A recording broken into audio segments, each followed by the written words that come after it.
Happy Mondays అని ఒక కొత్త సినిమా నెట్ఫ్లిక్స్లో స్ట్రీమ్ అవుతుంది. అంటే హాలీవుడ్ సినిమా కాదు, ఇంగ్లీష్ సినిమా కాదు, థాయిలాండ్ సినిమా.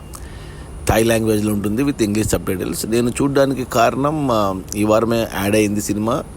అండ్ సినాప్సిస్ చదివితే టైం లూప్లో ఉన్నట్టు అని సినాప్సిస్ ఉంది. అంటే టైం లూప్ అంటే ఒక మనిషికి అదే రోజు రిపీట్ అవుతూ ఉంటుంది అనమాట. ఇలాంటి సినిమాలు అంటే నాకు చాలా ఇష్టం. టైం ట్రావెల్ కానీ, టైం లూప్లో ఉన్న సినిమాలు కానీ.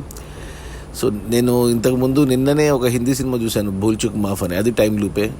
అంతకుముందు రోజు నెట్ఫ్లిక్స్లోనే ఒక ఫిలిపినో సినిమా చూశాను, మై ఫ్యూచర్ యూ అని, ఒక టైం గ్యాప్ సినిమా. ఇలా వరుసగా 3 సినిమాలే అనమాట, టైం ట్రావెల్ పైన, టైం లూప్ పైన. అందుకు ఈ సినిమా చూశాను. సినిమా స్టార్టింగ్లోనే ఇది మనకు హీరో టైం లూప్లో ఇరుక్కున్నట్టు చూపిస్తారు. వెంటనే ఫాస్ట్గా వెళ్ళిపోయింది అది. మొదటి గంట పాటు హీరో టైం లూప్లో ఎలా పడ్డాడు, ఎందుకు పడ్డాడు, ఆ టైం లూప్లో పడ్డాక ఏం చేశాడు అనేది గంట సేపు బాగా అనిపించింది, మంచిగా అనిపించింది. ఆ తర్వాత ఎందుకు సడన్గా గంట తర్వాత సినిమాలో హీరో టైం లూప్ నుంచి బయటకు వచ్చేస్తాడు. ఎలా బయటకు వచ్చాడన్న దానికి లాజికల్ రీజనింగ్ ఇవ్వలేదు, ఎక్స్ప్లెనేషన్. సడన్గా బయటకు వచ్చేస్తాడు. ఆ తర్వాత నుంచి ఇంకా అతను ఆ టైం లూప్లో చేసిన పనులకి కష్టాలు అనుభవిస్తూ ఉంటాడు అనమాట. మిగతా గంట సేపు ఇదే ఉంది సినిమా. ఆ గంటలో అతను చాలా కోల్పోతాడు. ఇక క్లైమాక్స్ కన్నా ఏమైనా మారుతుందో లాస్ట్ 10 నిమిషాల్లో అనుకున్నా. 2 గంటల 10 నిమిషాలు సినిమా. మొదటి గంట టైం లూప్ అంతా ఉంది, తర్వాత గంట టైం లూప్లో బయటకు వచ్చాక అతను పడ్డ కష్టాలు, లాస్ట్ 10 నిమిషాల్లో ఎండింగ్.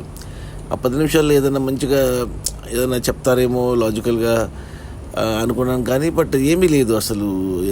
అసలు టైం లూప్ ఎందుకు వచ్చిందో, ఎందుకు పోయిందో, అతను ఎందుకు ఇన్ని కష్టాలు పడ్డాడో, దానివల్ల ఏం సాధించాడు అనేది నాకైతే అర్థం కాలేదు. టైటిల్ ఏమో హ్యాపీ మండే అని పెట్టారు, హ్యాపీ మండేస్ అని. ఏమో నాకైతే నచ్చలేదు సినిమా ఇది. నేను టైం ట్రావెల్వి ఎక్కడ ఉన్నా, ఏ భాషలో ఉన్నా ఓటీటీలో చూసేస్తాను. సో ఆ విధంగా బుక్ అయిపోయాను అనమాట. వరుసగా 3 చూశాను టైం ట్రావెల్ పైన. 2 నచ్చాయి. ఒకటి మన హిందీ సినిమా భూల్ చుక్ మాఫ్, ఇంకొకటి Filipino movie my future you. ఈ 2 సినిమాలు బాగా నచ్చాయి. బట్ ఈ సినిమా, ఈ థాయిలాండ్ సినిమా మాత్రం నచ్చలేదు నాకు. నా రేటింగ్ వచ్చి 2 out of 5 ఓకే అంటాను స్టిల్. నెట్ఫ్లిక్స్లో ఉంది, థాయ్ లాంగ్వేజ్లో విత్ ఇంగ్లీష్ సబ్టైటిల్స్. చూడాలనుకుంటే చూడొచ్చు మీరు కూడా.